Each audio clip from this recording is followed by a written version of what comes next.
About addiction and compulsivity in it's got a 20% window aside from temporary pain management of being luminous or transcendent in some way. And this is the area. At some point in the compulsive activity,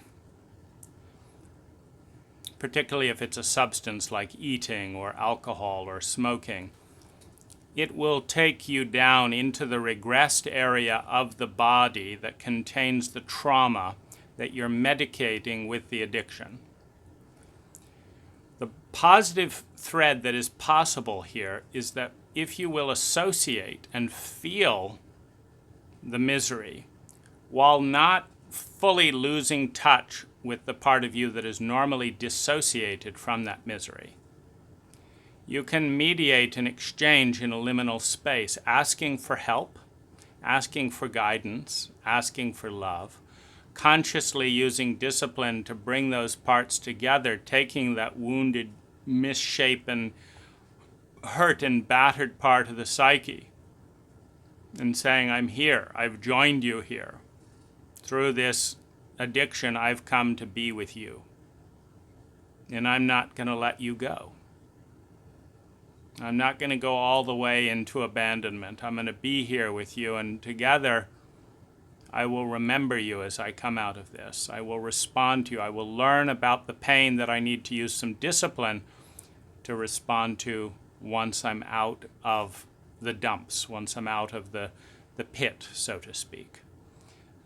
Because if you go into a deep pit, quote, bottoming out, it's very difficult to pretend it doesn't exist. It's very difficult to forget it quickly. You just go in slightly, somewhat easier. So this is a possible experience, a possible pathway to if you need to go into compulsion because there's some pain that just won't let you go and won't be dealt with consciously. So you go into that. You can consciously bring love and discipline and kindness into the area. It's a small window. And so, it's much more valuable to get help and get support, to step out of the addiction, to talk about it, to have a circle.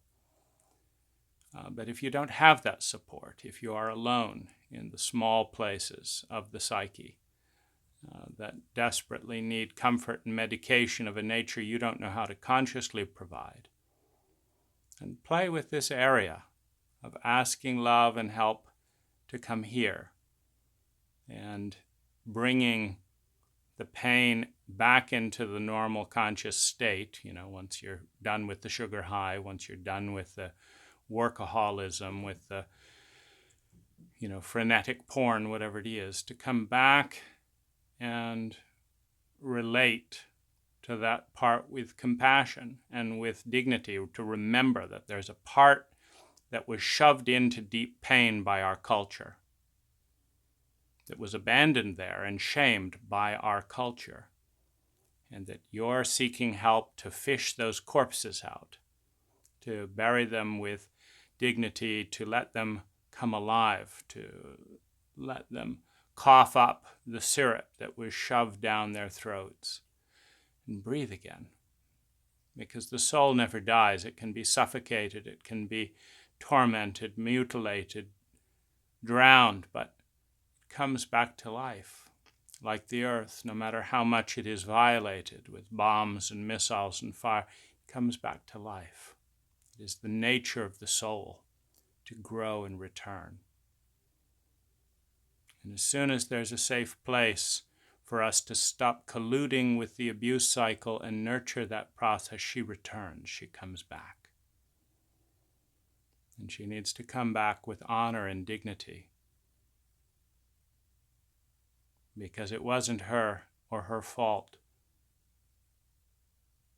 that she was born into a chauvinistic culture. We, the culture, did this to the feminine in you.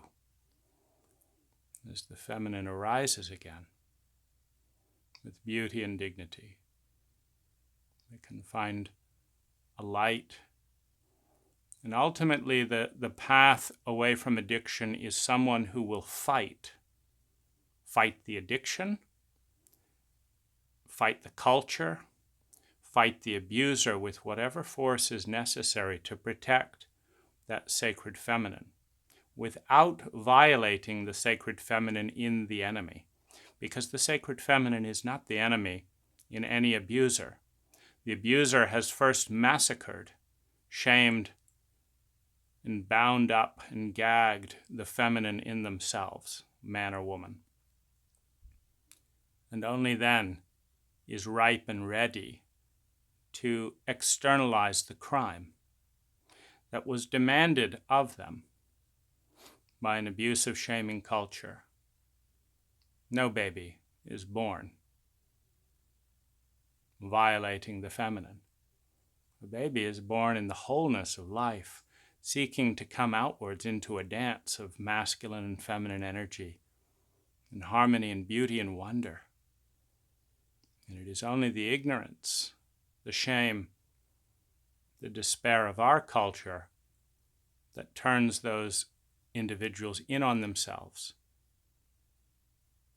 to such a point where they can't carry the load and they start externalizing the wound.